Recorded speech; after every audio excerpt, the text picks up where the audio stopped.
Welcome to Amanda Hall Psychic, and we're here for our mini workshop series this week, workshop number 63, and this week we're going to be talking about the Sun in Taurus.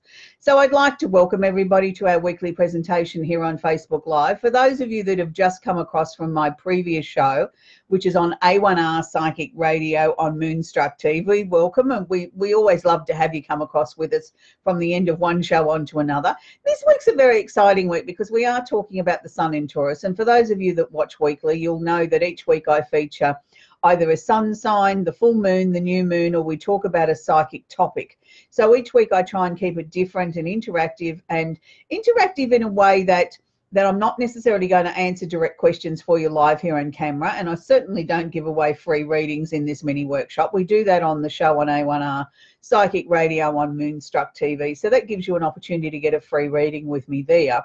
But what I like to mean by interactive is I encourage you to leave your name, where you're from, wave, tell us about the weather, something exciting that might be going on in your life this week, because all these sort of things are important to us, that I think if we can all interact around the world and say hello to each other and keep everybody positive, I think it makes the world go round. So for those of you that are here in Australia, welcome, and I'm sure you're sick to death of the electioneering stuff that's going on. I've actually tuned out. I find them all sort of running around spruiking their wares as sort of, it's becoming tired and boring now. I mean, it's sort of like, I think a lot of people are starting to tune out. It's been sort of a very long election campaign here. It seems to feel like it's been going on for years. So I will certainly be pleased when it's all over and done with. And I'm sure there's many other parts of the world that are in the same situation where you've got all these politicians running around spruiking their wares and not one of them's telling the truth.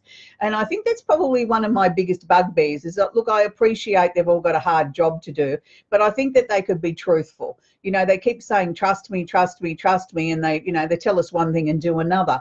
And it's interesting because that, you know, the election here is going to be in the Taurian time of the year, that, you know, it's a time when everybody actually slows down a little bit, because as the sun follows its journey around the zodiac, and our first sign was Aries and our second sign is Taurus, which is what we're into now, it really is the time of the year where we really all should be taking time to slow down, smell the roses, smell the coffee, just sort of take stock of our lives. And it's a really good time to sort of sit down and go over the family budget, look at your personal finances and your long-term financial projections at where they might be going and how they're going to influence this next 12 months. But it's also a time of the year where I think we can just sort of exhale and sort of say, it's time that I can just slow down just marginally in general. You know, that I don't have to be in such a tearing great rush to get everything done yesterday. I can just slow down and sort of take a couple of deep breaths and exhale and say,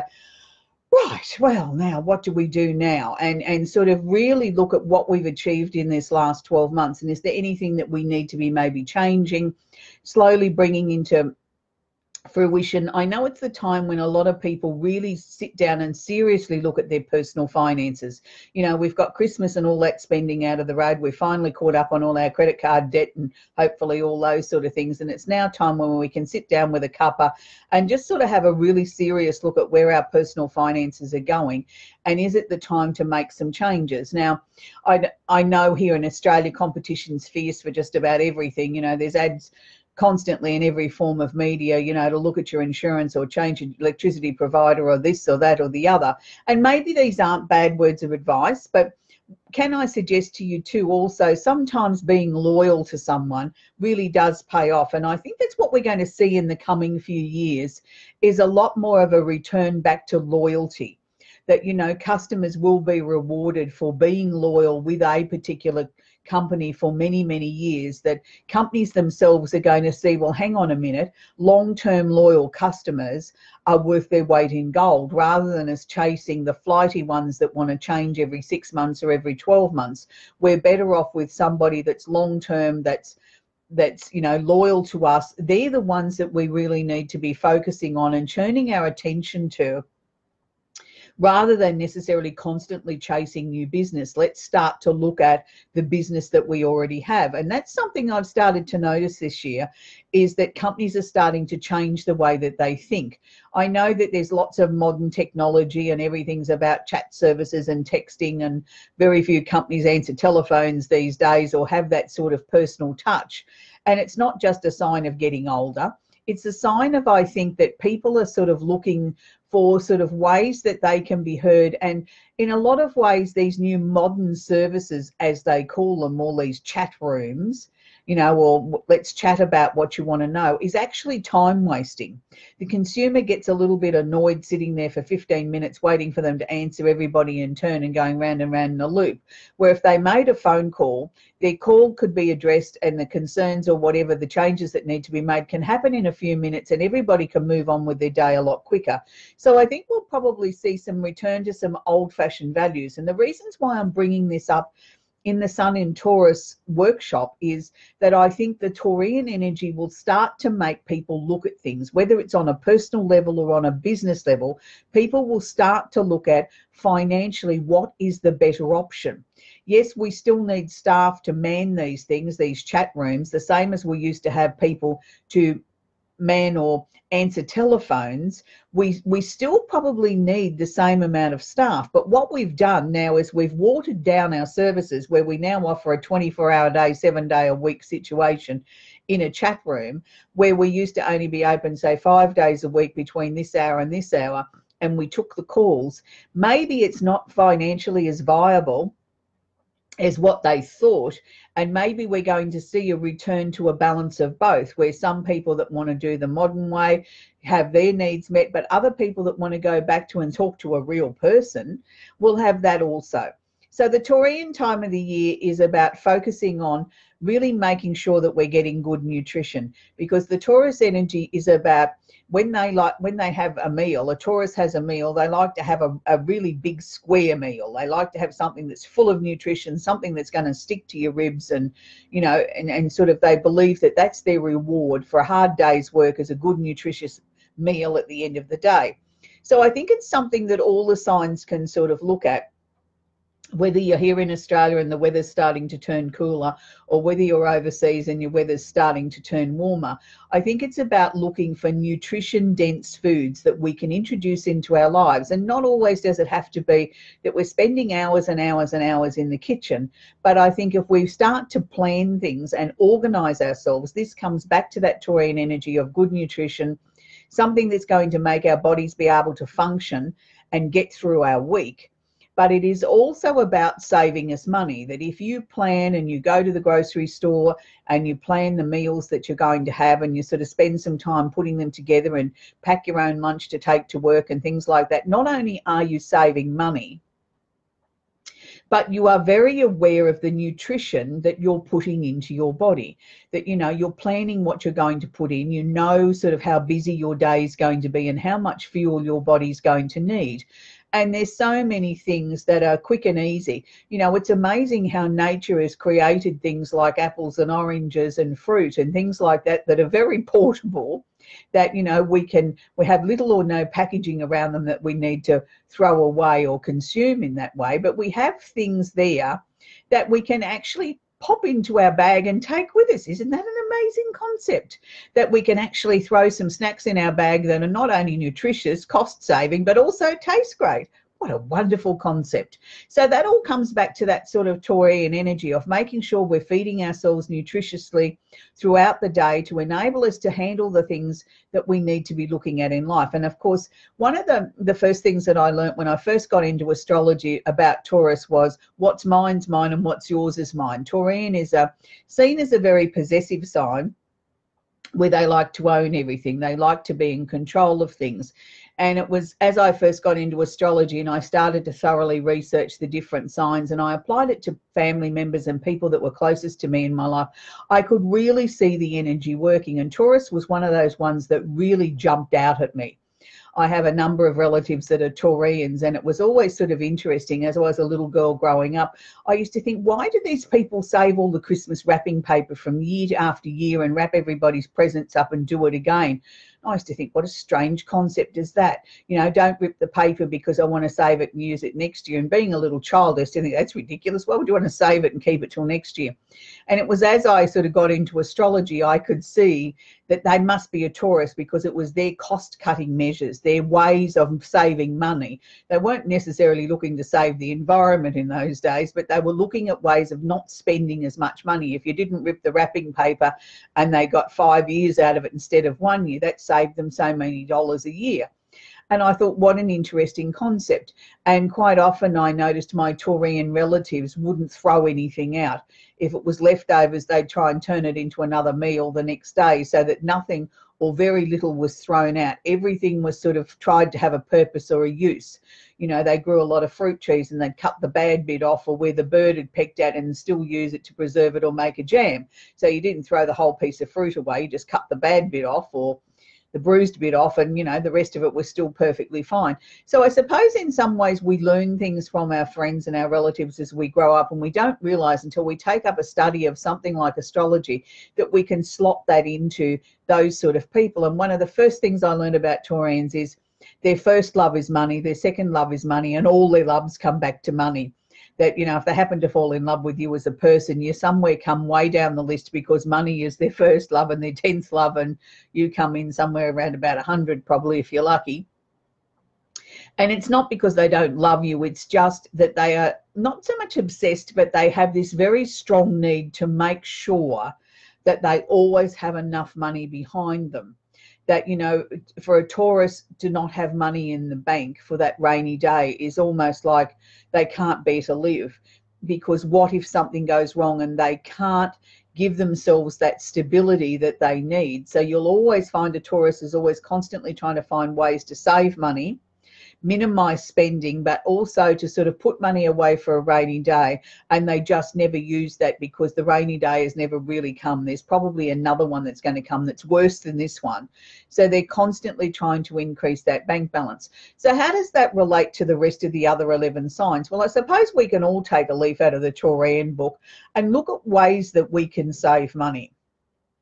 This is the perfect time of the year to sit down with your accounts and revise whether or not the insurance policies that you've got the best deal. The same with your utility bills, your telephone accounts, things like that. It's amazing how by making a couple of phone calls, yes, phone calls, you know, inquiring or talking to someone, or maybe making an inquiry on a chat service about what other deals your companies can offer you, you may be very pleasantly surprised at how much money that you can save. And particularly if you show them some sort of loyalty. If you've been with a company for a long time, then I don't think that there's anything wrong with sort of asking them what's the best deal that they can do for you. After all, I've been with you X amount of years. The worst they can say is, no, we've offered you the best deal that we've got. But a lot of times by you mentioning that, they'll dig a little bit deeper and offer something else to try and keep you as their loyal customer. So it's worth asking. So for the rest of us, I think also too, I think we can sort of really sort of start to focus on and look at the things in our lives that are important to us. This is a time of the year where we look at the rules that we live by. And I think each and every one of us can do this, that we can revise our last 12 months, ask ourselves, are we happy with the way things have gone down? Is there anything that we could have changed or could have improved during that time? Is there anything that we need to release or let go of out of our lives? Because this is also important. It's a time to make sure that we're living by our own rules. And I quite often hear in my day-to-day career, people sort of come to me and they're very distressed, and they sort of say things to me like, look, I really don't know what to do about my son or my daughter. I've tried everything. I'm heart sick. That, I've raised a tribe of children, and there's just this one that's different. And, I love them and I want to help them, but I'm at my wit's end. What do you suggest? And I mean, that's a really difficult situation for anybody to be in. And my answer is always the same.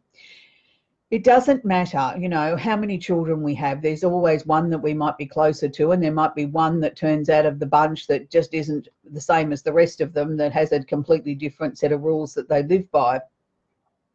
But if it comes to a point that you feel that there's nothing more that you can do, that you've done everything humanly possible many, many, many times over, and it's starting to distress you, that it's starting to make you physically sick or interfere with your life, then you're the only one that can make a decision to say enough is enough.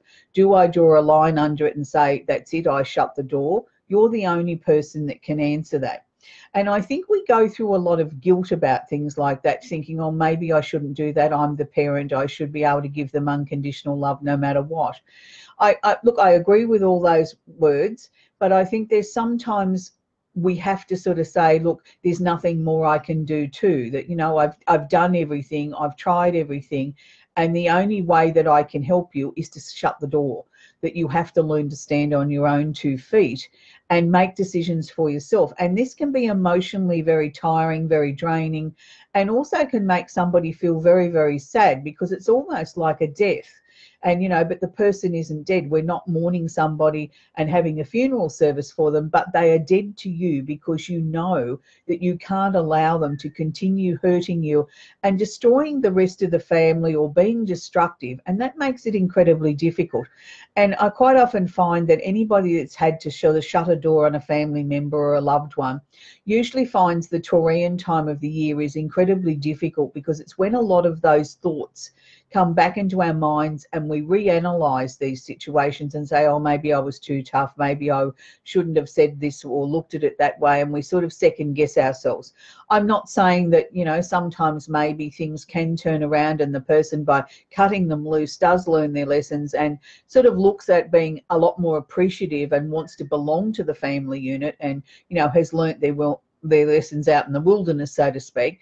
But for others, things have not changed, and there's nothing that you can do about that. These are very individual and personal decisions that we all need to make if we're faced with those. So I hope that sort of helped you with a little bit of that as well. So for those of you that just want to work with the Taurian energy and sort of bring about some increases in money, or sort of some answers to your financial woes, or, you know, making sure that you're continuing to keep your life on a very steady, even keel, can I suggest to you the Taurus candle? Now, the Taurus candle, I like to sort of write 3 things that I might be working on or want to continue to develop and make stronger in my life. There may also be 3 things that I want to release. I always work with it on a minimum of a 7-day cycle. But with the Taurus candle, I like to burn that for the whole time of the Taurian energy, which is around about the 22nd of the month through to about the 21st of the following month. So, you know, some astrologers say as early as the 16th and as late as the 26th. That depends on what day the sun goes into that sign that year. But if you work along the score of approximately the 21st, 22nd of the month, you're pretty much safe on that score of being pretty much in that energy. So I like to burn the candle for about 15 minutes to 2 hours a day. I read it out aloud, what I've got on my list, so that I'm setting my intent, purpose and direction out to the universe. As I light the candle, I like to spend the time with the candle and sit there for the 15 minutes and just gaze into it and use that as my time to allow my mind to go clear, to sort of intensify what I'm hoping to change in my life or bring towards me. But it's also a time of a little bit of relaxation, and more importantly, at this Taurian time of the year, just allowing yourself to be still and say, okay, I can give myself the luxury of these 15 minutes to just do nothing. And I, you know, watch the flicker of the candle, and I think that's good. For those of you that want a smaller set, we also have our Taurian gift pack. You can buy it with any 3 candles of your choice out of our 28 in the range. This week I made it up with the Taurian candle.